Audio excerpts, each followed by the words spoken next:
जी अस्सलाम वालेकुम नाजरीन, आप देख रहे हैं मेरा यूट्यूब चैनल और मैं हूं आपका मेज़बान मोहम्मद उस्मान मुगल।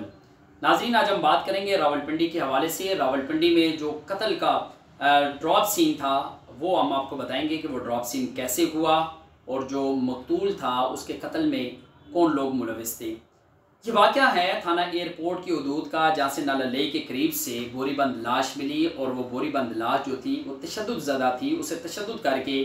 कत्ल किया गया और कत्ल के बाद लाश को बोरी में डाला गया और उसे नाला लेक के करीब जो है वो फेंक दिया गया। इस कातिल का जो उस मकतूल के साथ ताल्लुक़ था वो इंतहाई मशकूक भी है और शर्मनाक भी, कि एक भाई ने अपने हकीकी भाई को मौत की वादी में धकेल दिया।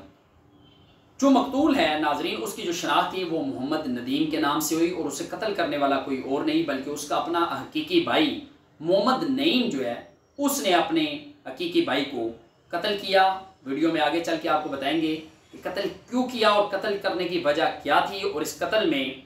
जो मुलजिम है, जो मकतूल का हकीकी भाई है, उसकी मुआवनत किसने की।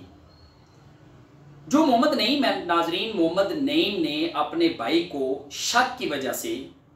अपने साले के साथ यानी मोहम्मद जाहिद के साथ मिलकर उसने अपने हकीकी भाई को कत्ल किया और उसके बाद लाश को थाना एयरपोर्ट की हदूद में नाला लेक के करीब जो वो फेंका। वहाँ से पुलिस ने लाश को बरामद किया और इसी मकतूल के अगवा का मुकदमा जो है वो इंतहाई चालाकी के साथ जो मुलजमान थे इन्होंने थाना गंज मंडी की हदूद में दर्ज करवाया। जो मुकदमा था वो इस सारे वाक़े के 11 रोज़ के बाद 29 सितंबर को ये मुकदमा जो है वो 529/22 थाना गंज मंडी के अंदर 365 दफ़ा के तहत जो वो इसको दर्ज किया गया और अगवा का ये मुकदमा था जिसे थाना गंज मंडी पुलिस ने जो वो दर्ज किया। और उस मुकदमे के अंदर ये लिखा गया है, ये तहरीर किया गया है, जो मौक़िफ़ था, जो मुद्दई था उसका, और मुद्दई भी इसी मकतूल का हकीकी भाई मोहम्मद नईम भी था। इस सारे वाक़े के अंदर इसी अगवा के मुकदमे का मुद्दई भी ये शख्स था और अपने भाई का कातिल भी यही शख्स था। इसने पहले अपने भाई के अगवा का मुकदमा दर्ज करवाया और बाद में अपने भाई को कत्ल किया और लाश बोरी में बंद करके थाना एयरपोर्ट की हदूद में फेंक दी। मुकदमे के अंदर ये मौक़िफ़ है जो मुद्दई मुकदमा यानी जो मकतूल का हकीकी भाई है उसका, कि हमारा जो भाई था वो 18 सितंबर को घर से निकला और उसका ये कहना था कि उसका 2.5 लाख रुपए का इनाम निकला है और वो पेशावर जा रहा है शादी करने के लिए। उसने अपना ये मैसेज जो था वो अपनी भाभी यानी कातिल की बीवी को ये मैसेज दिया और वो घर से रवाना हो गया। और उसके बाद उसका सेल फ़ोन जो था वो मुसलसल बंद था और सेल फ़ोन ऑफ होने की वजह से उसके साथ रब्ता नहीं हो सका और हमें कभी ख़दशा है कि मेरा जो भाई है जिसकी शनाख्त मोहम्मद नदीम के नाम से हुई उसको किसी ने अगवा कर लिया। इंतहाई शातिर किस्म का ये मुलजिम है जिसने अपने भाई के अगवा का मुकदमा दर्ज करवाया और बाद अज़ां उसे कत्ल कर दिया। जब लाश मिली तो पुलिस ने जो तहकीकात थी उसका दायरा कार जो है वो वसी किया और उसके बाद जो मुलजिम है, जो मकतूल का भाई है मोहम्मद नईम, वो अपने साले मोहम्मद जाहिद के साथ उसे थाना गंज मंडी पुलिस ने गिरफ्तार कर लिया। इन दोनों को जब शामिल तफ्तीश किया गया और शामिल तफ्तीश होने के बाद जो पुलिस का दायरा कार था, जो मज़ीद तहकीकात की गई, उस पर पता चला कि दोनों ने जो शुकूक व शुबहात थे उसकी वजह से अपने भाई मोहम्मद नदीम को जो है वो कत्ल किया। पहले उस पर तशद्दुद किया, तशद्दुद के बाद उसे कत्ल करने के बाद लाश को बोरी में बंद करके फेंक दिया। इस सारी सूरत हाल के अंदर वाक़या कुछ यूँ है कि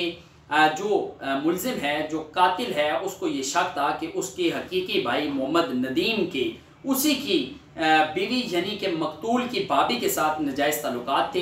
इन ताल्लुकात की नजायज़ ताल्लुकात की शक पर उसने अपने हकीकी भाई को कत्ल किया और इस पर जो है वो थाना गंज मंडी पुलिस ने न सिर्फ मुलजिम को, जो मकतूल का हकीकी भाई है, न सिर्फ उसे गिरफ्तार किया बल्कि उसका जो सहूलतकार, उसका अपना साला है मोहम्मद जाहिद, उसे भी पुलिस ने गिरफ्तार कर लिया। और इस कार्रवाई को जो पुलिस अफसरान है उनकी जानिब से काफ़ी सराहा गया, क्योंकि देखा जाए तो ये एक अंधा कत्ल था कि जिसका एक मुकदमा गंज मंडी में दर्ज किया गया अगवा का और उसी शख्स की लाश थाना एयरपोर्ट की हदूद से मिलती है। और पुलिस ने जब जदीद टेक्नोलॉजी का इस्तेमाल किया और मज़ीद तहकीकात का दायरा कार वसी किया तो पता चला कि घर के चिराग से ही आग लगी। मकतूल के कत्ल में कोई और शख्स मुलविस नहीं था बल्कि उसके अपना खूनी जो रिश्ता है, जो उसका हकीकी भाई था, वो इस सारे कत्ल के अंदर मुलविस था और उसने अगवा का ड्रामा रचाया। और उस पर CPO रावलपिंडी जो है सैयद शहजाद नदीम बुखारी, उन्होंने पुलिस की इस कार्रवाई को सराहा है। जबकि दूसरी जानिब जो SP रावल हैं बाबर चोइया, उन्होंने भी इस बात का जो है वो अज़्म किया है कि जो मुलजमान हैं उन्हें करार वाकई सज़ा दी जाएगी और उसे जो है वो कानून के कटहरे में लाया जाएगा और इसमें इंसाफ के तमाम तकाज़ों को जो है वो पूरा किया जाएगा। इससे पहले भी हमने आपको बताया था, इससे पिछला जो मेरा व्लॉग था उसमें मैंने आपको बताया कि इराकी सफारत खाने में जो वीज़ा सेक्शन पर तैनात जो शख्स था